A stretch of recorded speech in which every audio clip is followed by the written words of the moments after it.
Gonna go back and make some dinner. We'll see about coming out tomorrow morning. Other than that one bull elk, didn't really see much.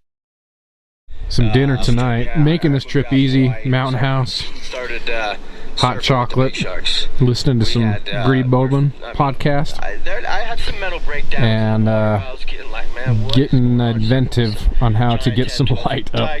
That's just plugged into the Kodiak. One thing that I just want to add, when I do these truck trips, I always, instead of a duffel bag, because the areas I'm coming into, I always have a backpack. Couple of reasons. Practical. I've already got backpacks, so there's no need to buy a duffel or something. I've seen people do this. Nothing wrong with it. This is just my take on it. So I don't have to buy something different, right? And store something else.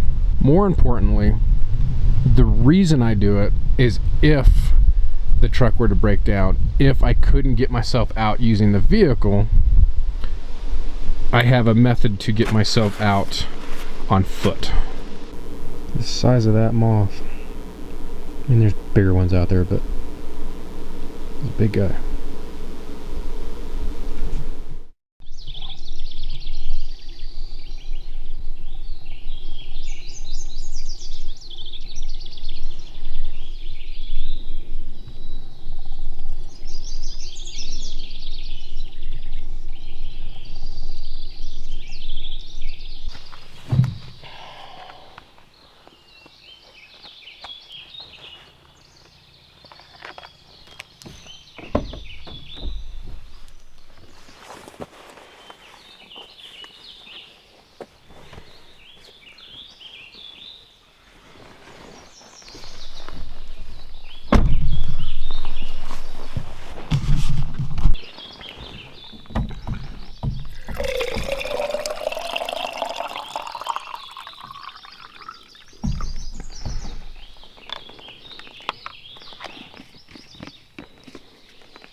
Rained throughout the night, off and on, but not too bad. In fact, I was hot.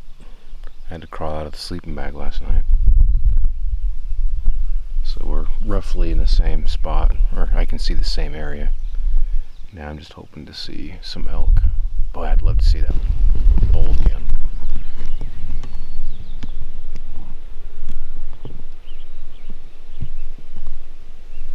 A little bit tough to tell at that distance with the video camera, but got the spotting scope out.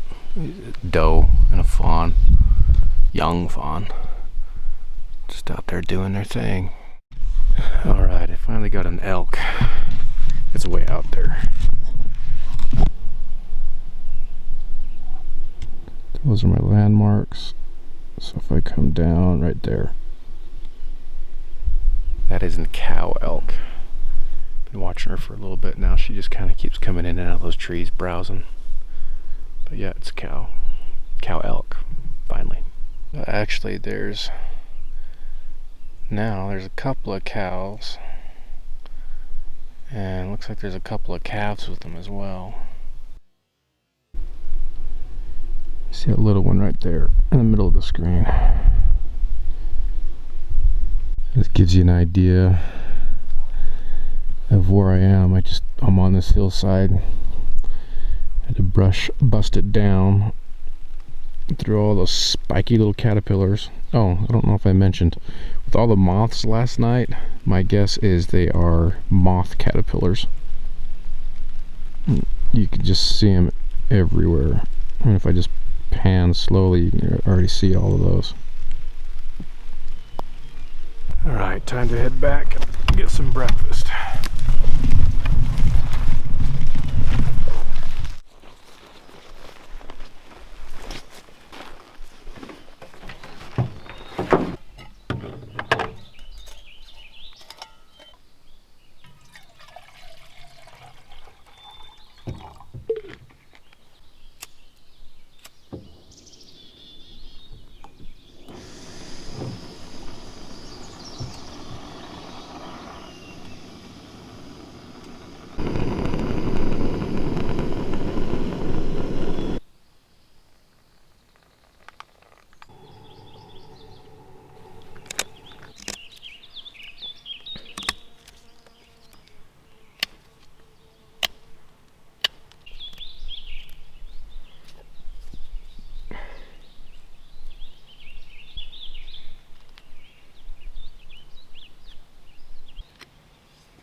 Wow.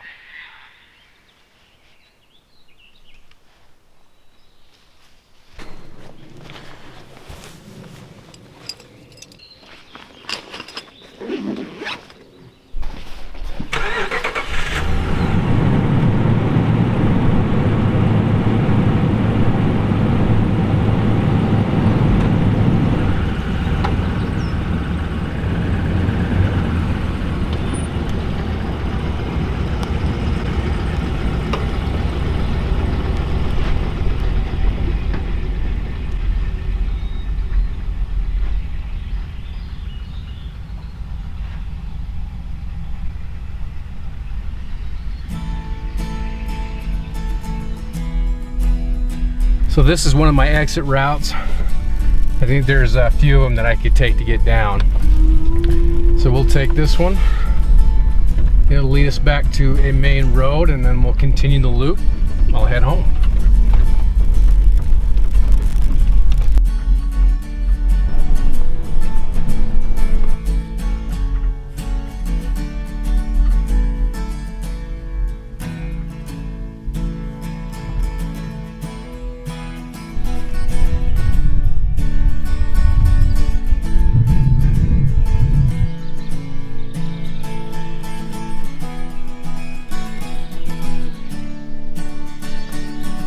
Kind of interesting. Looks like an old beaver dam. You can tell some of the logs up there are definitely beaver chewed. But yeah, this dam is apparently working pretty good because there is no water on this side of the dam. I'm guessing that's why this is so muddy and murky, because everything's just coming right down in here and then it stops. Maybe that's the old beaver den. Doesn't look like it's active. I don't know, maybe it is.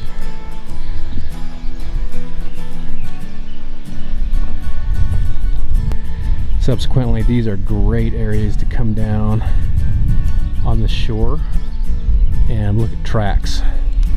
Kind of a fun way to see what's utilizing the area.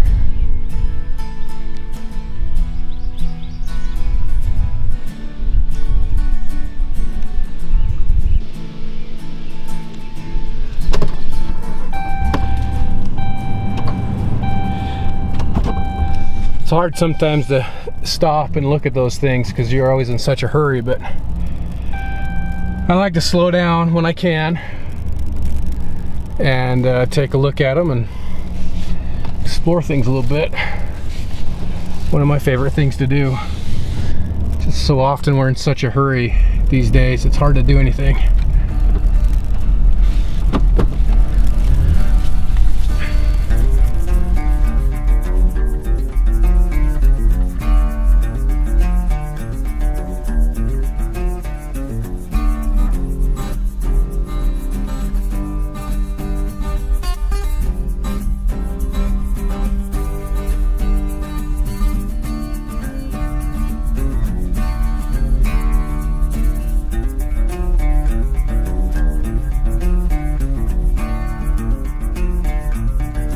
As we decrease in elevation, you can definitely see the change in the geography.